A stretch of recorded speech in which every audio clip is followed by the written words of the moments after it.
let's hear what Tina's role is. What is my role? I Yes, feel yes, like please tell me. I want to hear this. I am the uninformed sidekick. Is how I feel. Because I literally come in knowing very little and then kind of observe and listen closely and try to put my Tina lens on the stories that people share with us. What do you think, Ben? Is that accurate? Yeah, I think that's accurate. I think Tina has a really good way of asking questions at like the right times. Like just feeling like at different times if I go back and listen, look and it's like, oh, she's like, well, hey, what about this? So she might not talk the whole time because sometimes it's like we're talking obstacle nerd crap.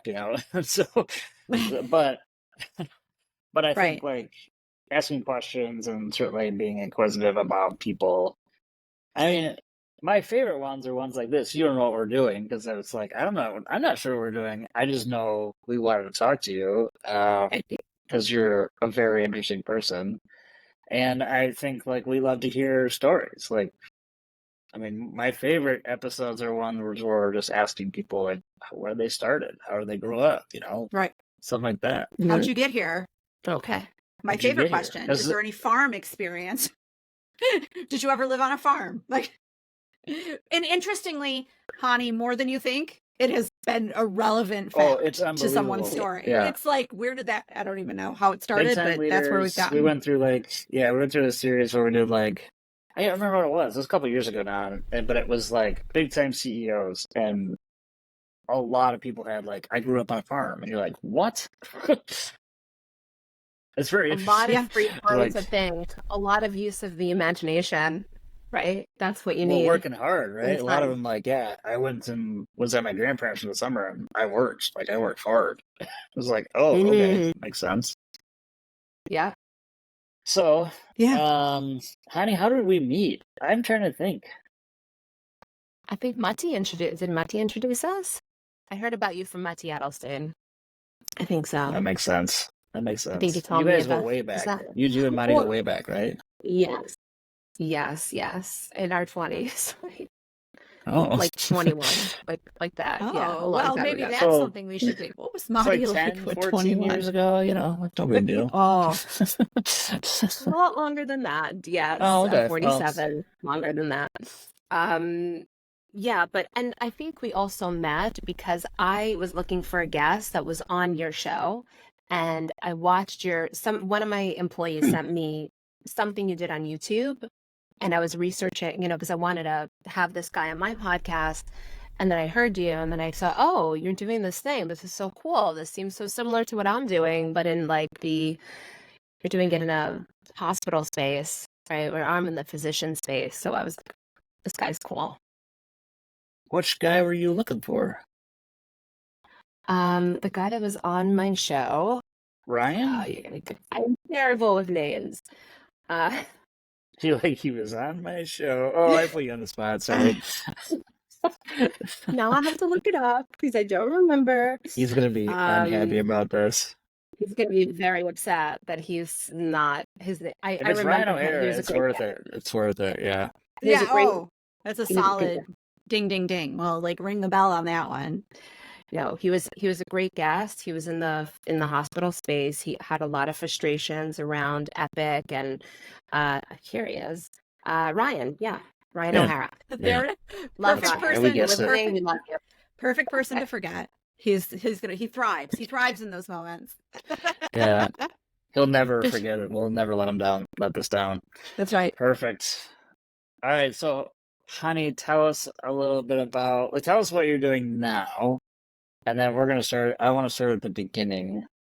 So, tell us a little bit, tell everybody about yourself now. I'm terrible at intros because I feel like Okay. Yeah, I you feel tell like us a people should do little their bit. own intro. Yeah. Okay. So I'm the CEO and founder of 4D Global, which is we really make sure doctors get paid essentially, but our clients are mostly billing companies, software companies, and large medical practices. We have an offshore team in India, and we really teach and help companies figure out what to onshore, what to offshore, and how to make that offshore relationship work well. In specifically in the revenue cycle management space, we have the software development team, so we're constantly we're creating different pieces of technology, everything to improve the RCM process for our clients. And I've been doing that for 9 years now. But before that, I owned a billing company in New York, born and raised in New York. Started my billing company at 24 years old in 2002. Grew that, had that for 13 years. Clients were all like Northeast. So I did have a lot of hospital clients and doctors, New York, New Jersey, Connecticut area. Got married. Met Well, my hold on. husband. You're, He you're was going like, way too yeah. fast. Way too fast. We gotta go back in time. That's There, the New So Yorker then- in you're me. Gotta skipping get through it. it here. Wait. Okay, so, but you also have a podcast. So speaking of current day, you have 2 podcasts? I Yeah. can never figure it Current out. 'Cause and I was two actually podcasts. subscribed Okay. to the wrong one for a long time. 2 podcasts. Okay, so my first And then- podcast was Growing Global. I was trying to get, and I started this a few years before COVID. So I was trying for people to get over the objection of offshoring. I was highlighting entrepreneurs that were leveraging the global economy. Therefore, it was called Growing Global. I made a list of all the guests I wanted to have. I had everyone I wanted to have.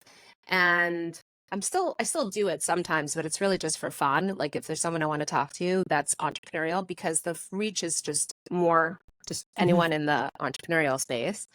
And I love talking to entrepreneurs in general. I get a lot of energy from other visionaries. And so that's always fun for me. But then I started Leaders in Medical Billing, which is specifically for our industry. I feel like people are very lonely in our industry. You find billing companies all over the country.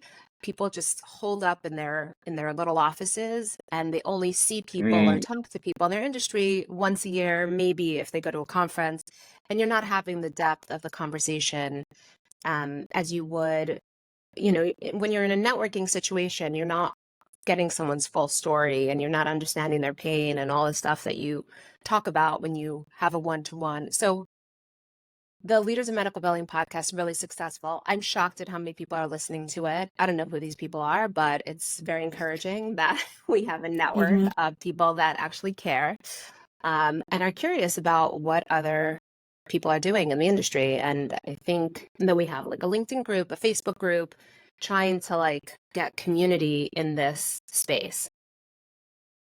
Cool. Yeah, that's awesome. That's the podcast situation. Very cool. Let's get back to that. I want to start at the beginning. So you grew up in New York. Tell us about your family Grew up in New York. and life growing up in Grew the up- city or where? Okay. I grew up in Brooklyn, New York, in a Orthodox Jewish family where getting married and having babies was the thing to do. And at 18, I got married to the first guy I ever dated. And at 19, I wanted to start my company. Like I was ready to like start a business and everyone thought I was nuts. And that kind of, that marriage didn't last long. I was divorced at 21. I was on my own, no kids. And I was ready to start my business and get my life going. Did you have a big family, honey? I'm the oldest. I was an only child for 13 years. And then my parents had 3 more kids. Oh, wow. One when I was 13, 14, my other sister was born. And then my brother was born when I was 18. And at 18, I'm like, I'm done. I need to get out of here. And the really only way to leave was to get married. Was to get Like, married. there I was would no say- other. Right. Yes. Well, and so how counterintuitive kind of to the goal of marriage and children is to have those younger siblings. Like you're already in a semi-parenting role. I mean, my mother's the oldest of 9 children, so she is 18 years older than her youngest sibling. So I can really see how that would be just such a deterrent to like having more. Like you've done that thing. Like I did the thing I was supposed to do. Like so I appreciate your entrepreneurial spirit and that you're My like mother. there's got to be something Oh, else. my mother was the same way, right? She had all these siblings. She was the second oldest, and the siblings were like my uncle was the youngest. He's only 3 years older than my brother, And so my mom was basically taking care of him, and she's like, I gotta get out of this. And it was like my grandparents were alcoholics and verbally abusive, so I feel like it was the way to get out. But again, get married at 19 or 18, and then have a kid. That was the way to get out. Fascinating. Right. Well, thank God I Just a avoided the different, kid right? part, because that would have You're been a signing whole up for other, yeah. a different trap. Like, no offense to, I have 3 of my own. No offense to children, but like, it's just a different cage to jump into. So what's it like with your siblings now? Are you like, because there's a big gap. We're very close. Okay. We're close. We love each other, but I really did help raise them. Like, I talked to them about how I changed their diapers and how I really did raise these children.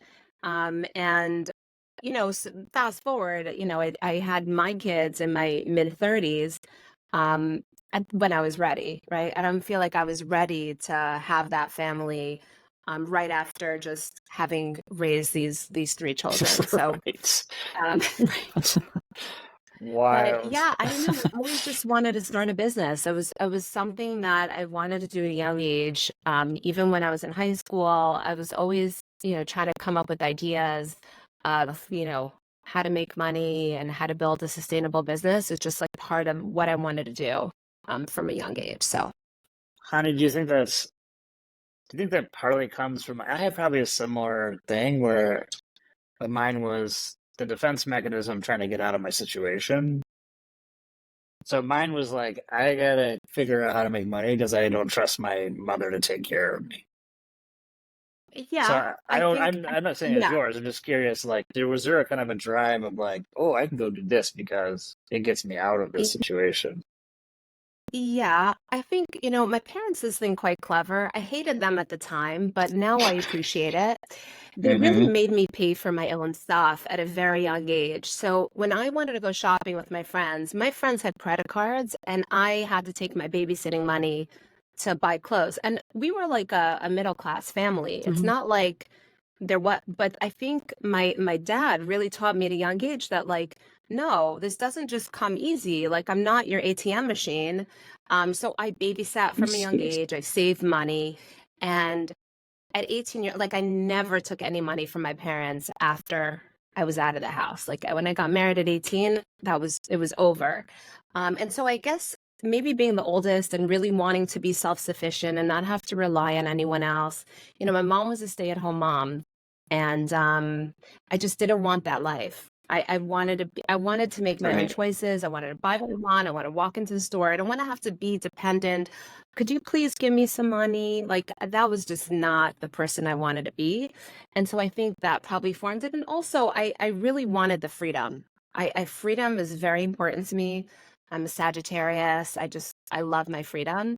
And I think when you work for yourself, you have freedom. And I've lived a very freedom life for many years, being able to travel and do what I want. And that was always really important to me. If we're going too deep, you just tell me. We're asking very personal questions. I'll answer anything you want. Right. I'm all, I'm like an open book. I think that's so fascinating. admirable. Yeah, and also what an example. Do you have what kind of children do you have? Human? What kind of children do you have? Do you have daughters? Because I wonder, like, what kind of example that sets for your children. Because I see in my own kids, like, I worked for people for a very long time, and only in the last 6 years have I worked for myself. But I can even see how it has changed my children's goals for their lives. Like, these 6 years have made more impact on them than the 7 years I stayed at home taking care of them, which they don't recall at all. Right. So I wonder, do you see that impact on your absolutely. children? So I have 2 daughters, 11 and 10, and 2 sons, 8 and 6, right? My daughters are so proud of me. They actually tell me that they Google me at school and they show their friends, and their friends think I'm super cool. So that's great. I'm happy. And the friends that come to the house are like, they're always coming into my office and like looking around. And my daughters for sure are very proud that they have me as a mom, and they tell me that often. So that's really sweet. My daughter, I started paying my kids to watch Masterclass. I don't know if you're familiar with Masterclass, but they're watching such garbage on YouTube. And I said, okay, I'm going to start paying you. And so my daughter's been watching like Mark Cuban and different, learning about business Mhm. at the 10, 11 years old. And so they really started like looking at the world in a problem solving way. So they're like looking for problems they can solve. And my girls have come up with some really good ideas. Like one daughter already has her business, she knows what she's doing, and she's like been saying the same thing for like a couple of years now. So I feel like she's pretty committed to that. My other daughter is like toying with different things. She wants to develop this product. She's like talking to scientists to see how she could formulate it. She's 10. So I'm hoping that they're learning the entrepreneurial spirit. My daughter is also in something called JPO, Junior Presidents Organization, which is Children of Entrepreneurs. They have a forum like once a month where they get together, they talk about their goals, they talk about their ideas, they talk about their failures. It's like, you know how I'm an Yeah. EO, Entrepreneurs Organization, we have forum where we get together every month and we talk about like the stuff we don't talk about to anyone else, you know, the hard stuff, the exciting stuff. So she has that in a 10-year-old version. That's So awesome. That's awesome. I That's can't like even YPO, like right? EO? Yeah. yeah, yeah. yeah. Yeah, it's exactly Yeah. that. It's EO YPO kids of Yeah. That's That's cool. awesome. That's very Like good. I can't even imagine. Like I can't equate what like I was talking last night to my boyfriend's son has graduated from 8th grade, which, you know, we didn't graduate from 8th grade. We graduated from high school and from college. Like that was it. Like there's no so he graduated from 8th grade. And he's like, "Oh, the two high school, like there's two rival high schools, the two rival high school mascots were there." And they're like full costumed, like NFL like full on mascots. And I was like, I don't think we have that. Like, I just think it's so in good ways and bad ways, right? It's so interesting. Like the lives of our children are so different than the lives that we Yes. led. I mean, clearly you're not encouraging those girls like, well, first thing you're gonna do is get married. Second thing, have some children. Like, right? Like there are opportunities. Like the world is so wide open. I think it's in a wonderful and also terrifying way. Very true. There's a lot that the kids have today that we only wish we would have had, you know. Right, Even like- just the mentorships, even just I didn't have anyone I could talk to when I was, you know, that age who was going to support me in my business endeavors. Like, Right. I mean, maybe a couple of old retired men like would talk to me, but there was And then they'd pat you on no the head. women. Right. Right. Certainly no female. I still have a hard time finding some of those like female driven entrepreneurs that don't have their life in shambles. I do think that there are some very successful women out there, but I feel like their personal life is a wreck or their kids are not talking Right. to them. Like they sacrificed the business over their rest of their life. And to me, that's not success, right? Like Right. show me a woman who's really got it together in every area. Her husband, she loves her husband and he loves her. Her kids are normal and well adjusted, and she's a good relationship with her friends and her family. Plus, she has a great business. To me, that's Right. unique. Yes. And admirable. I think I struggle with that same mentorship question because like I feel like you're a mentor, and maybe I'm misinterpreting what a mentor is or should be, but I feel like that person should be aspirational to me. And I think to agree with you, it's incredibly hard to find someone that you're like that. Like they've clearly got something going on that I know nothing about and I need to learn from them. I think that is that for me personally is like a hard a hard person to find. Ben, what about you? I'm sure you have tons of male Male mentors that have got it all together, right? Yeah, I mean, I think I don't know how to just like. Ryan O'Hara. No. You're not. No, Ryan's. Yeah, I don't know. I put a lot of people in my life that were trying to be supportive because I didn't have it, right? So my dad was gone and like he wasn't around, and then it was just like I try to put people in my life that I think were all support for me because I had enough challenge. So if I go back Right. and Right. look at my tenants back, but I probably tried to surround myself with, I think, people that could guide me along the way, right? Versus Yeah. regardless of male, female, anyone I thought could like help me Hmm. along the journey, I was gravitating Yes. towards and trying to help, trying to maybe pull in if I could. So yeah, I don't know how to answer other things like, but yeah, I do think that I think a couple of thoughts on it. I think that there's the kids today have a lot of more things available to them, but I also think anxiety rates are at the highest level they've ever been. They're 10x what they were 15 years ago for kids and mental illness, and I have my girls struggle with some of that stuff, right? So I just think like, yeah, I don't know what the answer is. It is nice that they have opportunities, but I think like we're in a world that's like, it's almost like I feel like there's maybe almost too much pressure early on, um, to like have it figured out. Like I have a 15-year-old and she's doing great, but it's like she's making decisions she makes now actually have a pretty big impact on her going forward. But she's just turned 15. She's still young. Like Yeah. she She can make doesn't a lot of really know what mistakes she's still. right. And I feel Right. like, but now the pressure is like you gotta have a 4.0. You gotta have like you have all these things, and we hear other kids are like, oh, well, they have they're stressing out because they have this thing. I'm like, they're like 14, 15 years old. Like, how are they like? So you I think don't the know. There is this anxiety weird, interesting today? balance, Yeah. probably. But are you saying, do you think that anxiety today is coming from the kids putting too much pressure on themselves to be perfect, to live up to some level of perfection? Is that what you're saying? No, I think it's probably a combination of a number of things. I do believe the way they've shifted into social media as like the vehicle in which they communicate, and it Yeah. could just be that we're in a time frame that it's not necessarily social media is the thing. It's just the shift into that has just not been able. Like we basically created something without any safeguards or any Yes. kind of Yes. practical like this is how we actually use this thing into like full on this is the way you use it.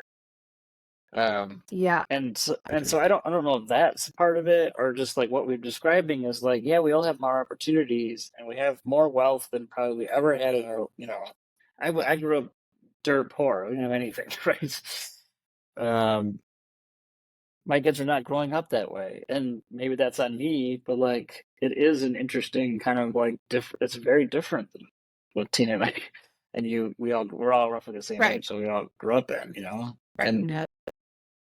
so I don't know. It is a good reflection because I don't know the answer, but Yeah.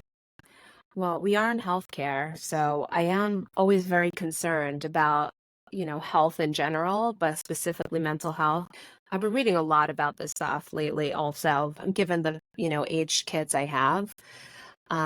Just about, how to raise them so that they don't have those issues, right? I'm not giving my kids phones. Like, I'm gonna delay it for as long as possible.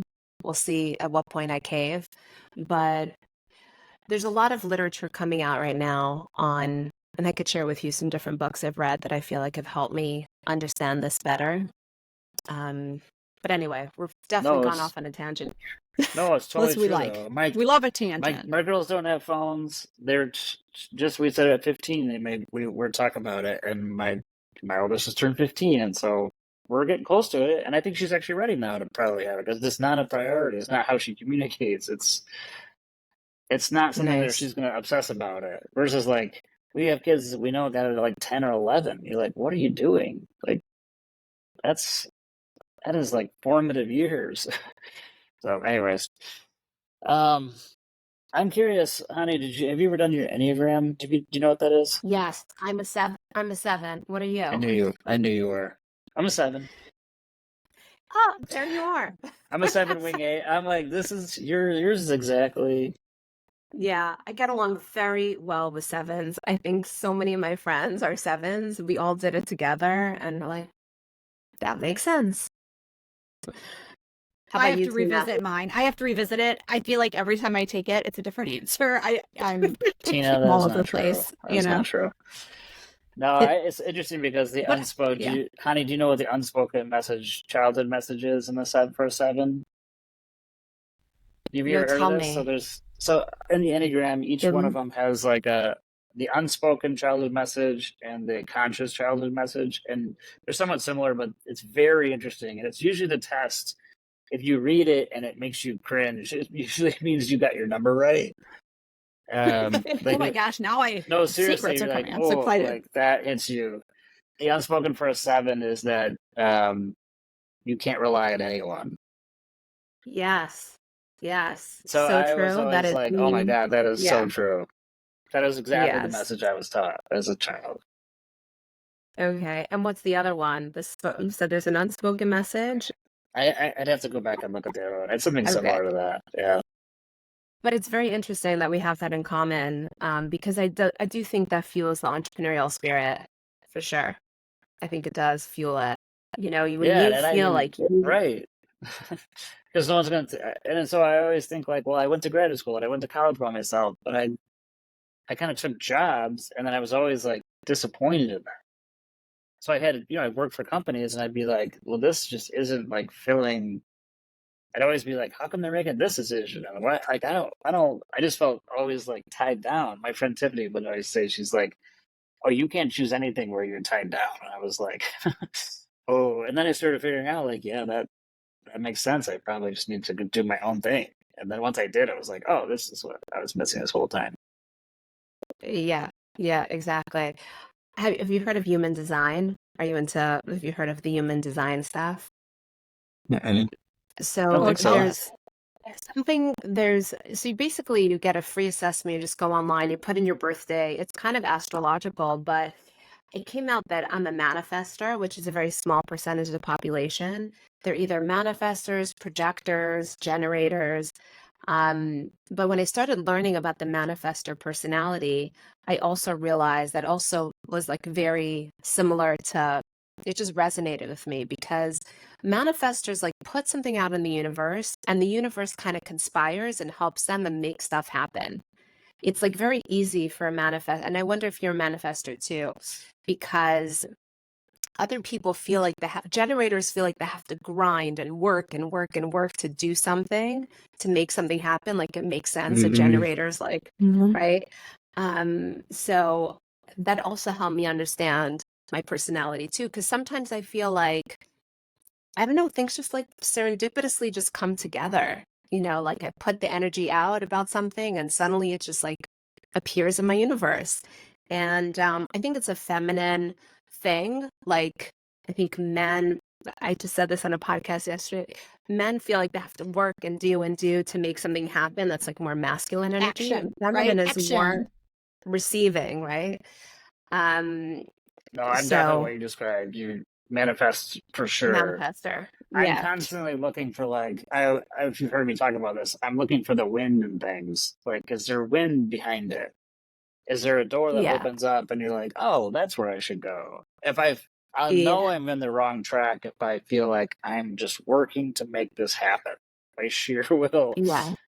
And I would use like God's not. I would use more God, but you could use universal, right? The universe is telling you it's not right. Like this isn't where you should be. I'm constantly looking for that, and I'm also constantly looking for. I call them Kairos moments. Have you ever heard this term? Tina's heard me say this, but so the No, Greek tell me. is I want to learn. there's two versions of time. The Greek have two words for it: chronos, which is linear, right? It's linear Right. time, which I'm sure you're Right. Nope. familiar with. And they Yeah. have a kairos time, which is a moment in time. Yes. And Yes. what I'm always looking for is like these moments of like where it's like something stood out to you, or like, oh, that was interesting. So someone says a word or something, and you're just like, huh, I wonder what it is about that stood out. And typically, if you kind of start to record those, you might find like the universe might be telling you something if you actually process like why did it stick out to you, and that you could actually change the chronos, the linear time, like which direction you go from it. There's a whole like kind of like learning So true. circle associated with it. So I've tried to Yeah. always be looking for those because like I don't know, is the universe trying to tell me something by that? Like why did that stick out to me? You might have said something and it was like, oh, that's interesting. And oftentimes I find like yes, it is. They are trying to tell me something, and it's like, and it's changed maybe a Right. trajectory for me if you can actually process it and action it. I like that. Yeah. I think Dan Sullivan talks a lot about that too, with the ability to 10x your company. It's not so much by like doing more. It's about like being more strategic, right? Yeah. Yeah. Very cool. So, okay, so back to you. We digressed for a long time, which was good. I loved it. Okay, so you got married early. You wanted to start a business. You ended up being divorced from your husband, which was, I'm sure, just a good thing on many levels.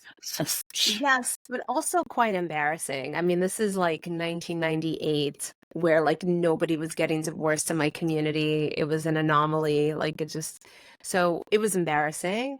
But it was a fuel, right? It was the fuel to get me to say, like, I'm going to show everyone what I can do. I'm going to show everyone just how successful I can be.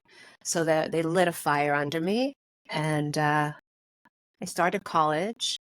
I enrolled myself in college secretly. I didn't tell anybody. But I started taking What? classes. Amazing. I really wanted to go to college, and everybody also was like, "No, you You're this a is." divorced woman. How dare you have a dream? We can't have it. I was like, I'm on my own. I have my own apartment now. I could do whatever I want. So I did that. But then, I got my first clients. I was working at a multi-specialty facility. I did the billing for all the specialists in the building. So that was like my job, during my divorce when I was like 23, 22 years old, something like that. And I knew that one of the neurologists that I was billing for, he had a private practice, and I knew he was having trouble with his billing. And I just approached him and I said, I want to start my own billing company. Could I do your billing? And he said, yeah. And that was my first client. And that's how it went down. That's how it started. I started in my apartment. I was working 9 to 5 at my full-time job. And then from 6 to midnight, doing billing for this neurologist. And it was great. I made good money. He was paying me 10% of collections, by the way. Like he What? owned me. That's Like, crazy. Oh, yes. wow. He owned you, is right. Um, he owned me. I would meet with him on Sundays, Anyway, one day, could I tell you the story of what happened Yes. when I knew I had to leave my full-time job? So picture this medical building in Brooklyn with a bunch of doctors in it, and we're on the top floor. And me, the 7 that I am, is, at that time, always late to work by like 5-10 minutes.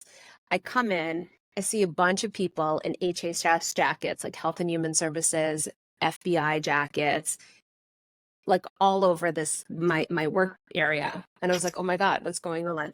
We had this cafeteria and they made us stay in the cafeteria. Apparently my boss was doing some shady business. I don't know what it was. He was being investigated. They took all our, at the time we had these floppy drives.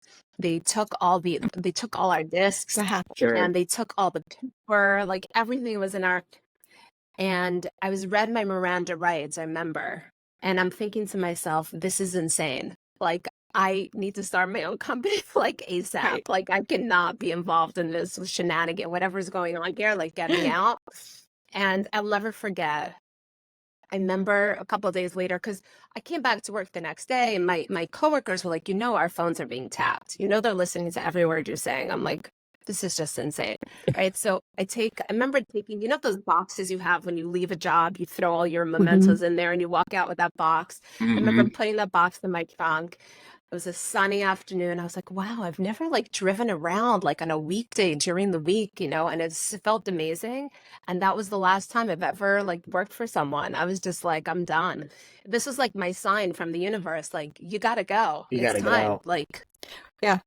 Wow. leave. The FBI. Yeah. It took the FBI I mean, to make that decision. They're like, whoa. that can't be a but that is, Hanny, right there, a good example of a Kairos moment where you're like, oh, maybe this is a No. non-neutral moment that I need to listen to. Right. Exactly. I mean, those are, Universe is screaming. yeah, screaming, Yeah. big letters. Yeah. That's awesome. So you just like, but That is. you went and like built a company right from there. You just like, hey, I'm gonna get a Yeah. client, and I'm gonna go do this Yeah. thing. Yeah, so then I moved into my parents' basement. My parents have this What? You moved downstairs floor. back with So your when I start, parents? no, not move back, just during the day, because I Oh, was like, office. couldn't work in my house and like live in my apartment. It was, and I wanted to hire people. So my parents had the separate entrance, and I started hiring people because I started getting more clients through word of mouth. And then one day my parents were like, that's enough. We're done with you having random people come to our house. Like this is not working out. You So got like then a I got my first sweatshop down there, office medical and billing. Like 15 Well, I think people it's in very a funny. You were like, basement. yeah. Hey, I'm like, you were on the 7th floor for a billing office. That's pretty exciting from the stories we hear. this And is now yeah. you're Now in the you're in basement. the You were in the like, basement in basement give Brooklyn me that near the basement. washer dryer, or in yeah. Queens. We're in But Queens, Brooklyn, Or Brooklyn. Brooklyn. Brooklyn. Um, yes. So yeah, I started, everything just worked out. Like the way I got clients, just the word of mouth. And I met Mati during that time. We did some consulting work together. Like Mati would come in with Barry Stern actually. And when they ever had like a billing issue, they knew that I was like the billing expert and they brought me in as part of their little group of consultants. And I was like the billing consultant person. And it was fun. We would go like, so I made extra money that way too. Like I had my billing clients, but then I had some consulting clients. And that was fun. And then, I started getting hospital clients. Like that was like a big thing for me. I had wanted to be in the hospital space. I started getting, and when people leave jobs, I'm sure you've seen that, they continue to bring you with them, Mhm. right? So every time director of patient accounts will move to another job, they would just bring me in to do the physician stuff. And that worked really well for me too. Yeah, Well, that's that cool. speaks highly to the services you were providing, right? Like Yeah. they were like, this is the thing we need. This one we need. Come with me. Yeah. I feel that. That's great. So during the build, you met your now husband, I'm assuming? No, I did not know. I met my husband just at a friend's house in New York. We started dating. We long distance dated. He was living in Arizona. I was in New York, but he was very focused on making the relationship work. And so I knew that if I was going to marry him, I'd have to move to Arizona. He's an attorney. He has his own, he had a house at the time. And I just knew that I'd have to live in Arizona. He wasn't going to do the New York thing. And I was okay with that. But my employees, my business was still in New York, so I was just like flying back and forth. Um, Wow. I'd installed cameras in my office. I'd hear my employees talk about me. It was very annoying.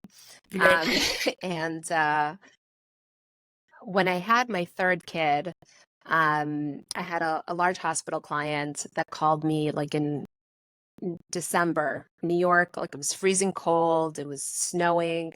And they're like, we want to meet with you. Could you come? And I had just had a baby. And I was like, "Ugh, I just don't want to do this anymore." And I had started my offshore operation. Okay, so let me just tell you about my offshore operation. So I first visited India in 2008. I was hiring, I had started with a vendor. The vendor was giving me trouble, and I went to India in 07, 08, visited all the large BPOs there, and I decided at that point I wanted to start my own thing. And I don't know if I'm going too fast into the story, but I'm giving you the stuff that you want to hear.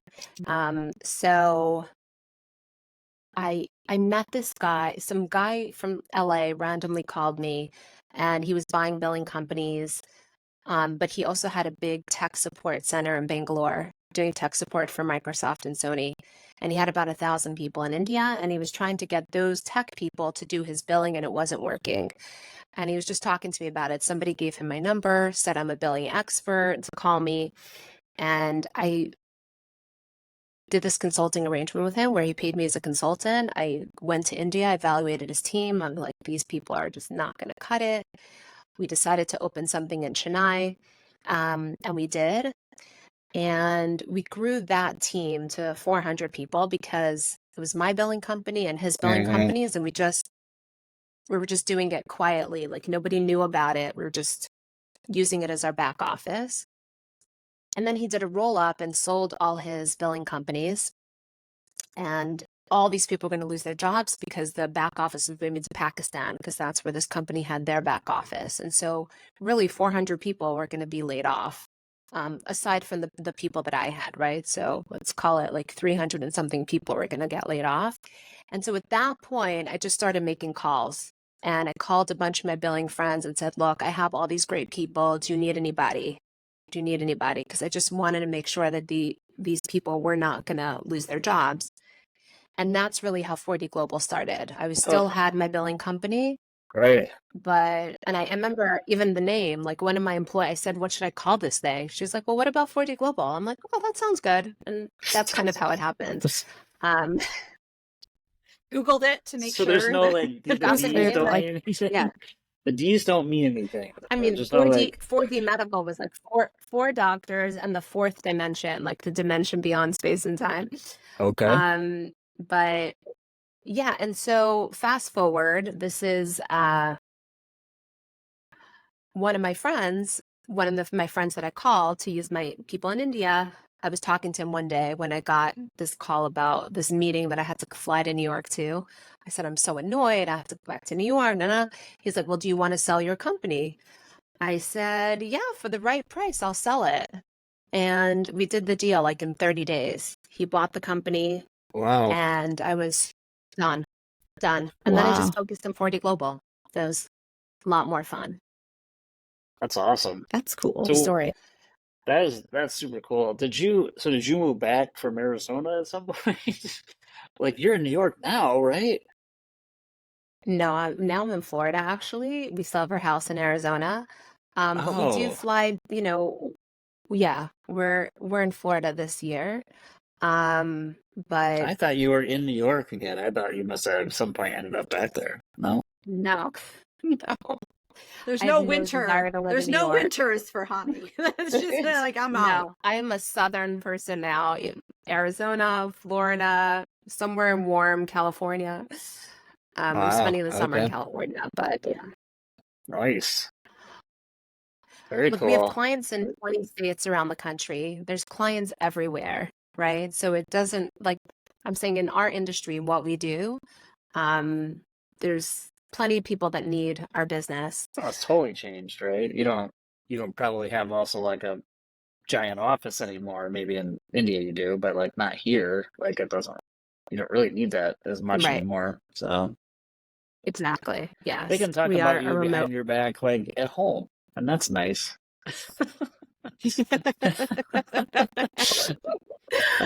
Well, gosh. That's funny. It's such a different employee, but it's a different type of employee. You know what I'm saying? Like when you have those billers, the biller personalities. It's like it's a monotonous job. It's mind-numbing. It's just, Honey, we had some of the craziest stories. You won't even believe half of them. When we had a giant CBO where we had like 600 people and like Cube Farm. They're all billers. This is like in Detroit when I was at a creative, and it was wild stuff. Like two ladies got in a fist fight at like 6 a.m. because someone put fish in the microwave to warm it up. Fish in a microwave, kind of fist fight. You can't make this up. At one point, I ran the whole thing, and I had to. One of the things I did immediately was like people were coming at like 4 a.m. to work. Because they had these like flex hours and they were just abusing it, right? So they come in at 4 and they'd be gone by, I don't know, like 2 or 1. I was like, what the like the payers aren't even open. You can't call anybody. This is a lot of calls back then. Like, you can't call anybody at 4 a.m. You can't call anybody till like 9. And so I like nixed that. I'm like, the earliest you can come in is like 6:30 and people are like just ready to slash my tires, right?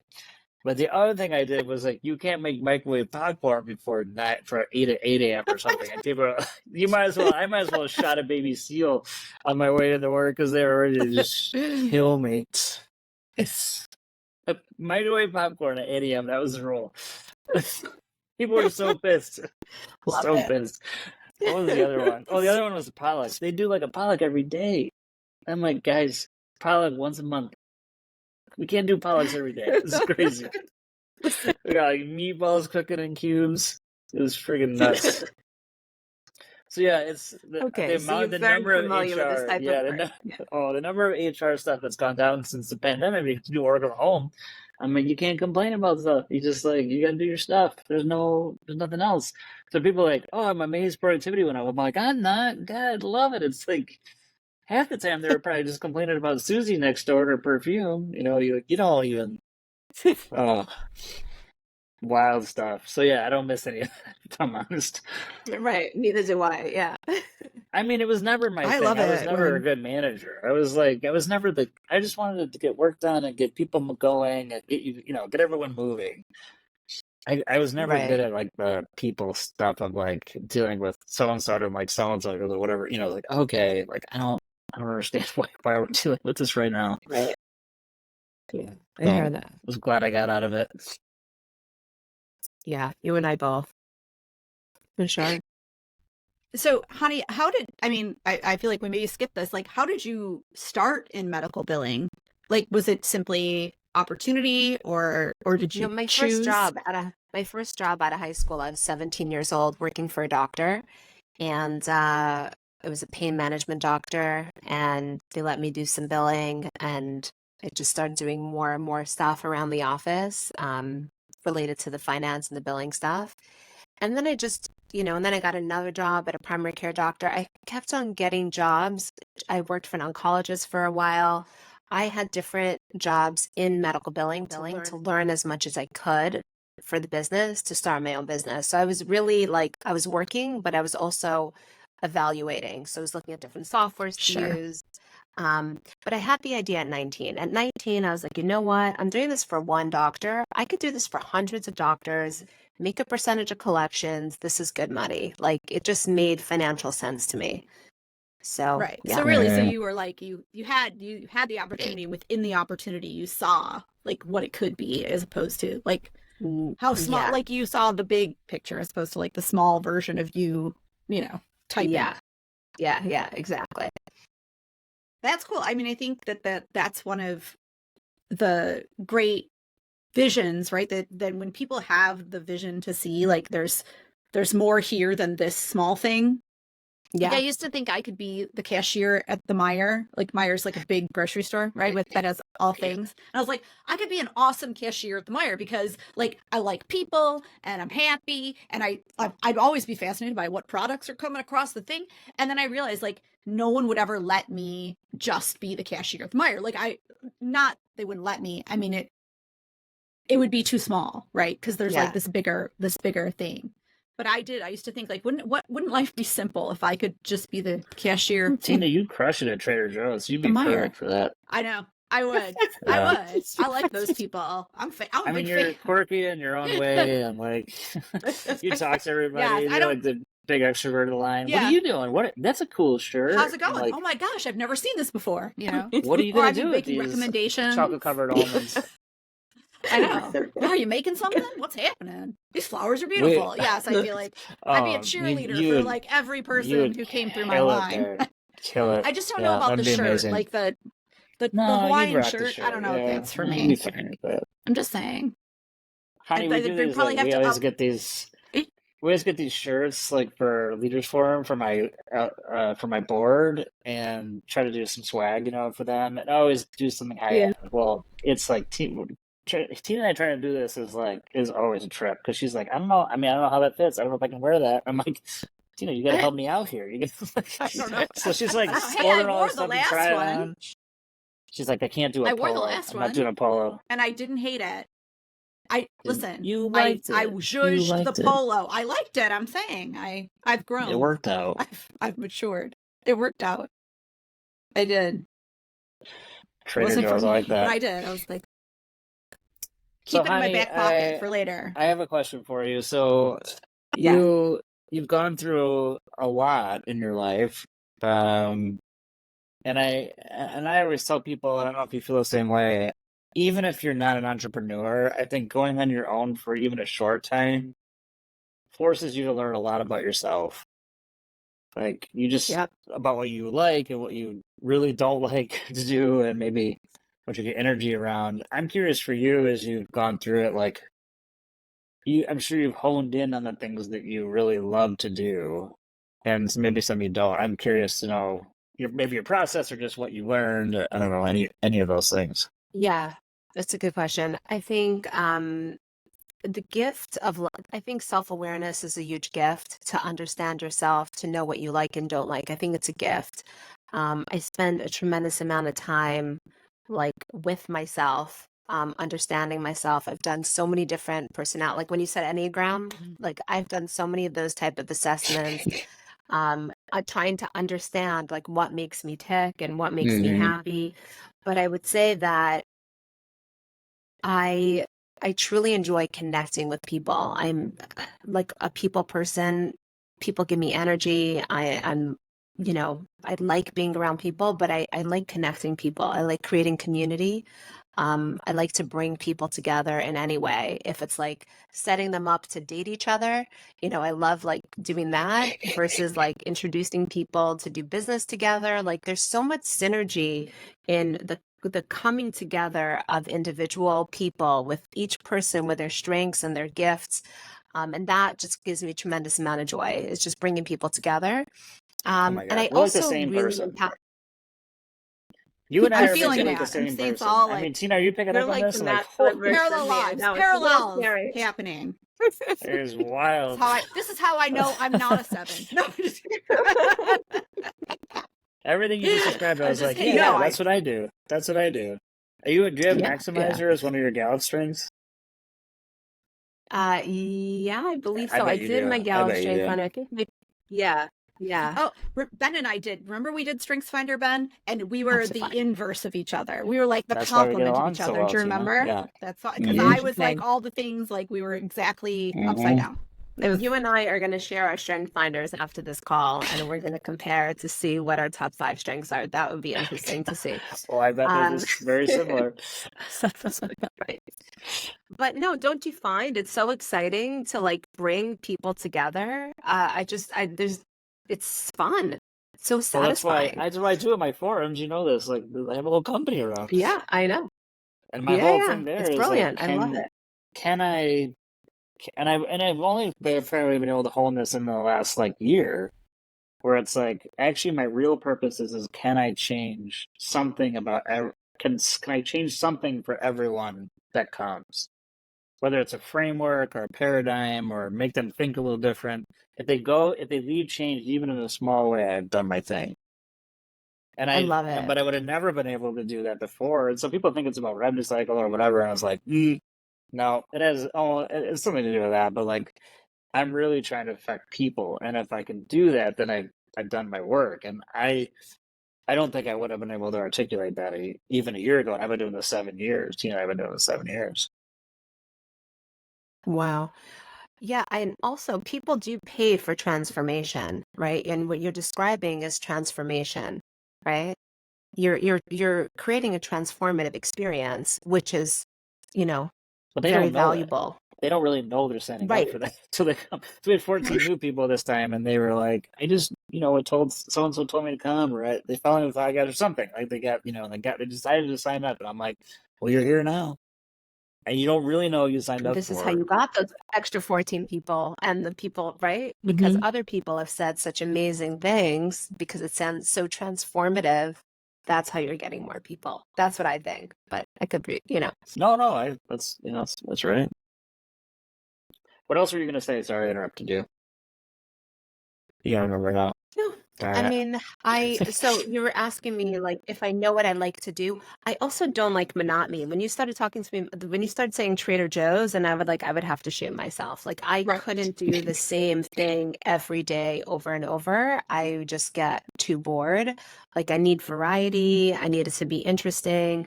And I need to be creative. Like I take an art class every week because I Oh, love the process of creating. Like I constantly want to create stuff.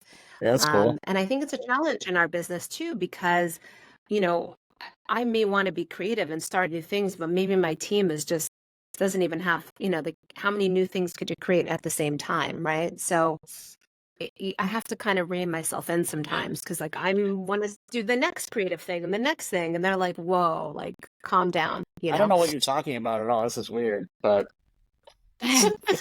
Roll it I mean, back. you and I are like classic visionaries. My CEO, Helen, you met Helen, so she's like, okay, that's an idea, but let's put it on the shelf for now. I'm like, okay, but I mean, I Right, think this is a good one. right. She's like, are you Well, now sure? I want to know Mhm. yours. Would you say the same thing? Like if I asked you the same question, would you have the same answer or would it be different? I think it'd be similar, like, for I don't know, mine's so convoluted now. Tina knows this about my journey. My journey in the last year and a half as I started therapy. And I think for me, it was super painful, but also really helpful for me to start uncovering and unpacking like why I do the things that I do at another level.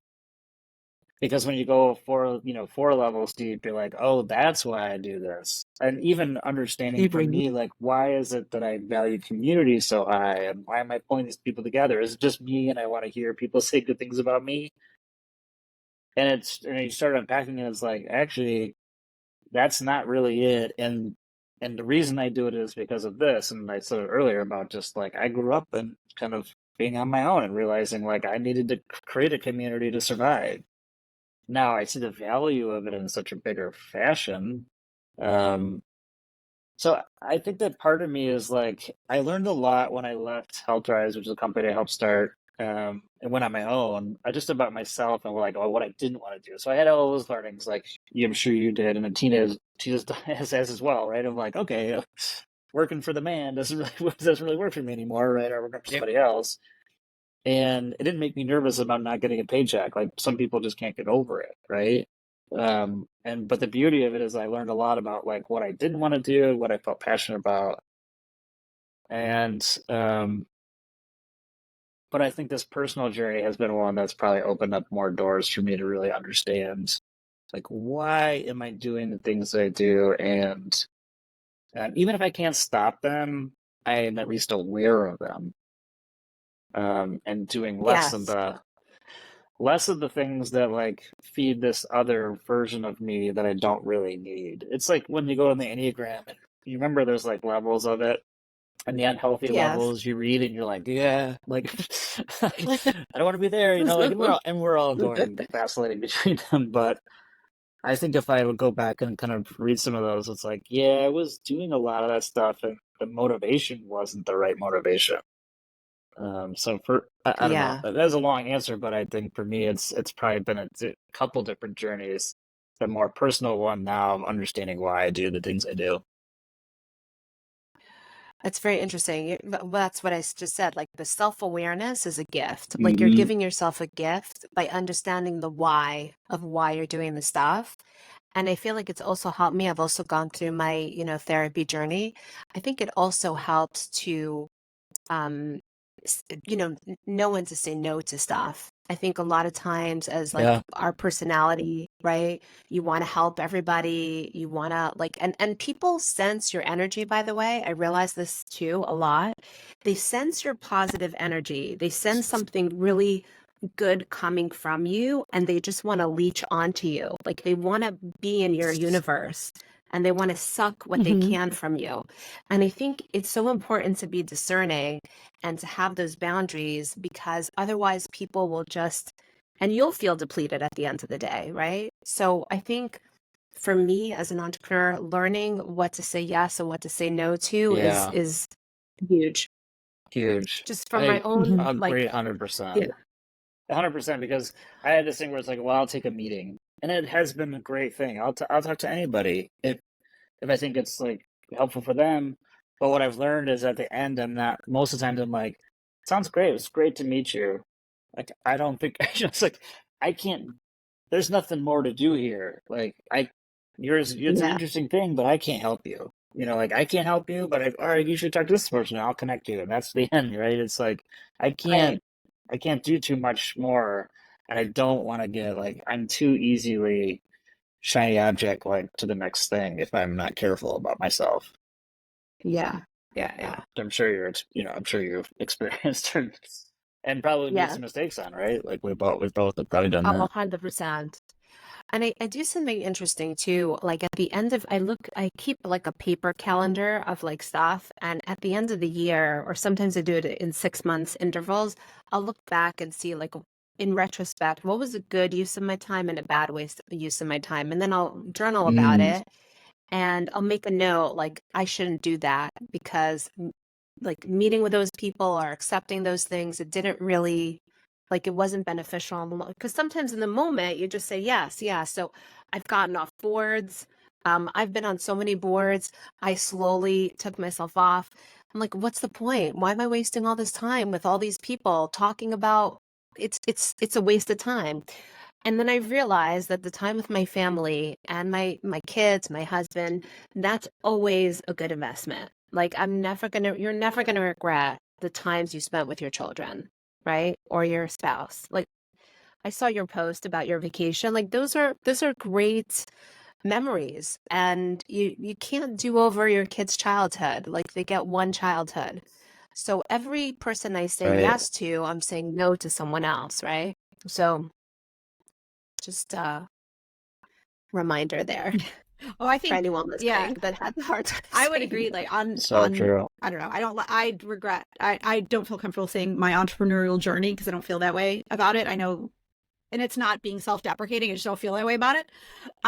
But saying no was like the hardest lesson for me to learn because it's like, but I Tina's a also people feel like pleaser you in a lot of and I ways, live Yeah. right? in that like that love, right? So oftentimes I'll like the love fear balance, right? So like, am I doing this because I'm afraid? Am I saying no because I want to please this person, or am I saying no, or am I saying yes because I'm afraid if I don't take this opportunity, another opportunity won't come? And what I've like learned is there's always more opportunity, and saying, as you said, saying no to something really opens the door to saying yes to something else. And I don't know if you face this. I don't know if it's a male female thing or just a general entrepreneur. There's a lot of people out there who would really like me to give them my services for free, Yeah. or just not pay me, like I had to turn Oh, someone that's down universal. recently That's because universal. an old client of mine came back and was like, hey, I'm in this new place, could you help? Like I want to bring you on. I'm like, fantastic. So I was like, oh, I really can't take on this other client, which I was having nervous feelings about anyway. And as soon as I sent this, like, I'm so sorry, this opportunity to rise, I can't help you.